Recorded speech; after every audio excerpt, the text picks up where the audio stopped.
Love never fails. Love never Talk with you about the great roadmap of love that exists in Corinthians. In the translation I'm reading from today, it is called The Way of Love. If I speak with human eloquence and angelic ecstasy, but don't have love, I'm nothing but the creaking of a rusty gate. If I speak God's words with power, revealing all his mysteries and making everything plain as day, and if I have a faith that says to a mountain, jump, and it jumps, but I don't love, I'm nothing. If I give everything I own to the poor and even go to the stake to be burned as a martyr, but don't love, I've gotten nowhere. So no matter what I say, what I believe, and what I do, I'm bankrupt without love. Love never gives up. Love cares more for others than for self. Love doesn't want what it doesn't have. Love doesn't strut, doesn't have a swelled head, doesn't force itself on others. Isn't always me first. Doesn't fly off the handle, doesn't keep score of the sins of others, doesn't revel when others grovel. Takes pleasure in the flowering truth. Puts up with anything, trusts God always. Always looks for the best, never looks back, but keeps going to the end. Love never dies. Inspired speech will be over someday. Praying in tongues will end. Understanding will reach its limit. We know only a portion of the truth, and what we say about God is always incomplete.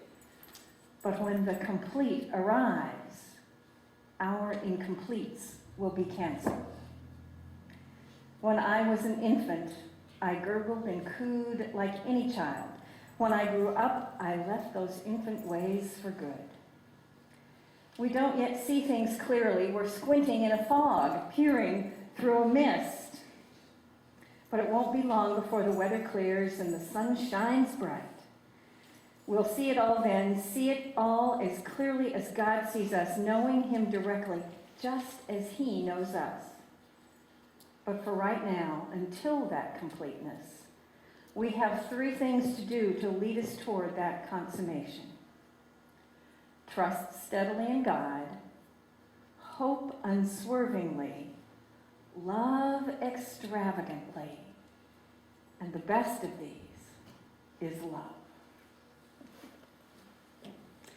I love this translation. It's called The Message. Contemporary language, obviously. Helps us get out of the tradition of hearing a scripture that we know so well and letting it just pass right on over and through us. It sort of rattles the brain cells to say, oh, wake up, that's different. Oh, love, you captured me, you set my soul on fire. Amazing bliss, the sacred kiss, I have new eyes to see. Burning clear, removing fear, now I stand in truth. Cleansing grace, divine embrace, love whispers in my ear. Love is alive in me. Love's in the air I breathe. Love speaks the truth to me. Love has a way